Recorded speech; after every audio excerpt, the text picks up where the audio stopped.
달콤해 입은 마치 bonbon dessert 한 모금들이 마신 순간 dumb dumb before 날 자제하려 시도했지만 조절이 안 돼 마보다 본능이 so fast.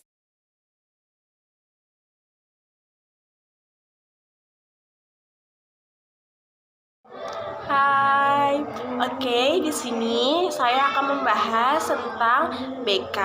Sebelumnya itu di sini saya akan membahas tentang pengertian bimbingan serta pengertian dari konseling itu sendiri. Jadi di sini pengertian bimbingan itu adalah proses membimbing dari konselor terhadap kliennya atau siswa, boleh juga dengan untuk mengembangkan potensi yang ada pada diri individu itu sendiri. Nah, itu pengertian dari bimbingan. Sedangkan itu pengertian dari konseling itu sendiri adalah proses pemberian bantuan melalui interaksi verbal terhadap individu yang mengalami masalah dengan memberikan solusi untuk masalah tersebut. Jadi kalau di bimbingan itu adalah proses pembimbing dari konselor terhadap klien untuk mengembangkan diri sendiri, diri sendirinya. Tapi kalau konseling itu kayak untuk memecahkan masalah yang ada pada diri individu. Nah, jadi kayak membantu apa sih solusi yang tepatnya. Nah, itu konseling. Sedangkan kalau bimbingan itu buat pengembangan bagi individunya. Selanjutnya yaitu di sini ada fungsi dari bimbingan dan konseling. Jadi yang pertama itu bimbingan dan konseling itu punya fungsi yang pertama, fungsi pemahaman, di mana fungsi ini BK itu berfungsi untuk mengembangkan diri individu itu ke arah yang lebih baik. Jadi kayak buat ngenalin dirinya sendiri, kayak kekurangan dia tuh apa, terusan kayak kelebihan yang dia miliki itu apa. Nah, itu yang ada di diri individu. BK itu kayak ngarahin apa sih gitu yang membuat konseling tuh kayak apa, jadi kayak si individu tuh lebih tahu tentang dirinya sendiri. Nah, selanjutnya itu kalau yang kedua ada fungsi pencegahan, di mana di sini tuh mengantisipasi berbagai masalah yang terjadi dengan melakukan pencegahan sebelumnya di diri siswa biar nggak terjadi masalah gitu. Nah, dimana contohnya ini kayak sebelumnya tuh kayak kalau ada suatu masalah dari siswa, guru tuh bisa kayak ngelakuin pencegahan. Jadi kayak ngajak siswanya buat gak ngelakuin hal itu, jadi biar gak ngerugiin dirinya sendiri dalam proses pembelajaran buat siswanya. Terusan yang ketiga itu ada fungsi pengembangan, di mana di sini tuh upaya guru BK menciptakan kondisi belajar yang kondusif hingga memfasilitasikan perkembangan untuk siswanya.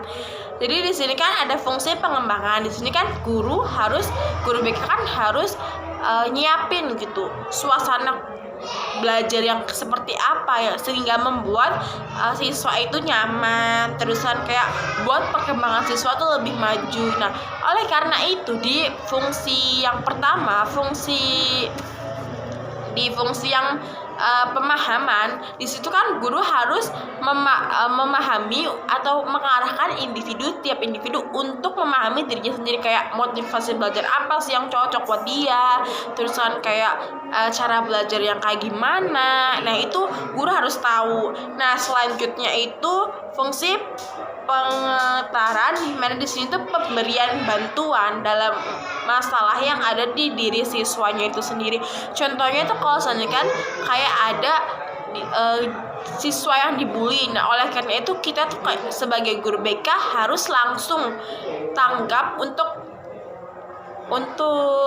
kayak membantu di masalah yang ada di situ. Kayak gimana sih cara buat si murid itu nggak takut lagi, atau kayak buat yang pembulinya itu nggak ngebully lagi. Nah, kita harus sebagai guru BK harus kayak mikirin juga. Nah, itu selanjutnya ada fungsi penyaluran, di mana di sini tuh fungsi penyaluran itu membantu siswa di kegiatan studi, jurusan dan lain-lainnya. Di sini tuh kayak kan guru BK tuh contohnya kayak buat anak di SMK buat yang mau lanjut ke kuliah. Jadi kita tuh kayak ngasih arahan, kamu tuh lebih bagus kayaknya sih masuknya ke bidang keguruan deh, kamu tuh lebih cocok di bidang kesehatan deh. Itu kayak jadi guru BK tuh ngasih arahan buat ke murid di bidang kayak studi jurusan yang menurut guru itu cocok buat si siswanya itu sendiri.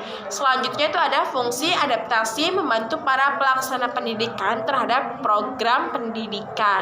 Dan yang terakhir di sini ada fungsi penyesuaian, membantu siswa dalam menyesuaikan diri terhadap program pendidikannya itu sendiri. Nah, kalau yang 6 fungsi adaptasi itu gurunya yang membantu pelaksananya. Tapi kalau yang ketujuh itu kan fungsi penyesuaian, di mana guru BK itu membantu siswanya untuk menyesuaikan dengan program pendidikan yang ada di sekolahnya. Nah, seperti itu. Selanjutnya itu tapi di antara semua itu fungsi BK itu yang paling utama di sini itu ada membantu individu dalam mengenali dirinya sendiri serta membantu memecahkan masalah yang ada terhadap individu. Itu adalah fungsi utama BK.